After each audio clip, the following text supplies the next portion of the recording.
Hey guys! Welcome back to Archie Traveler, and today ay isi-share ko naman sa inyo ang isa sa mga recommended na resort dito or hotel and resort dito sa Baler na pwede niyong puntahan kapag namasyal kayo dito sa Aurora Province. So ito yung tinatawag nila dito na Casa Priscilla, kung saan kami nag-book para sa aming event ng meeting para sa Aurora Content Creators. Na-amaze ako dito sa Casa Priscilla dahil napakaganda ng ambience niya. And sa 3 days kong stay dito, napansin ko marami talaga dito ang bumabalik-balik at nag-i-stay sa kanila dahil sa bukod sa maganda yung mga amenities nila, mayroon sila dito ang swimming pool na napakalinis. And walking distance lang ito guys sa Sabang Beach. So kung gusto nyo rin na mag-book sa kanila ng surfing lesson, meron sila dito dahil yung mga staff nila mismo ang mag-guide sa inyo para mag-surf doon sa Sabang Beach. As in, nilalakad lang talaga siya. And alam nyo pa guys, ang kagandahan dito sa Casa Priscilla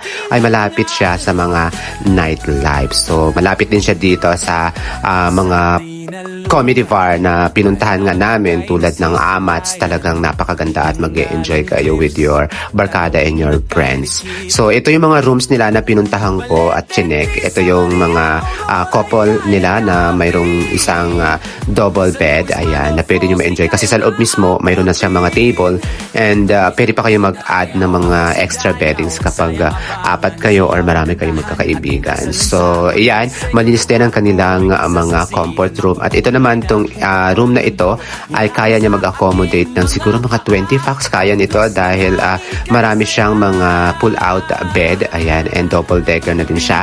Malinis din ang kanilang CR. Katulad nito, ang ganda niya tingnan dahil talagang malawak at talagang pwede pa kayo maglagay ng mga extra foam na gagamitin nyo. And sinilip din natin yung pool mula dito sa kanilang veranda. So itong area na to, pwede din kayo dito mag-chill, diba, with your barkada. At napakalawak talaga nito nga Casa Priscilla. And bukod dyan, mabait talaga yung mga staff nila dito at maasikaso.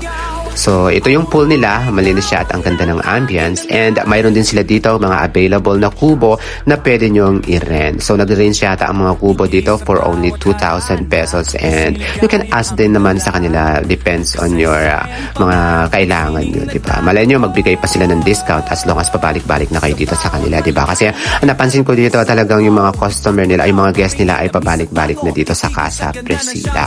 So, ito yung loob ng kanilang kubo. Ayan, mayroon siya ng table at talaga namang ito ay air-conditioned room din siya and double-decker din siya. So ito para siyang loop bed. Ayan. So kaya dito siguro 3 kayo or 4. Ayan. And ito, nakita namin na nag-enjoy yung guest nila dito na nagsiswimming at talaga namang maganda ang tanawin kapag naliligo kayo dito. And of course, kahit hindi ka naliligo tapos ganito yung matatanaw mo, ay talaga namang mai-in-love ka, diba? Sa mga nakikita mo. So yun guys, if you want to book at Casa Priscilla, i-message nyo lang ang kanilang official Facebook page, ang Casa Priscilla. And yun, enjoy nyo na ang pamasyal nyo dito sa Baler. Maraming salamat and don't forget to follow the Archie Traveler. Bye!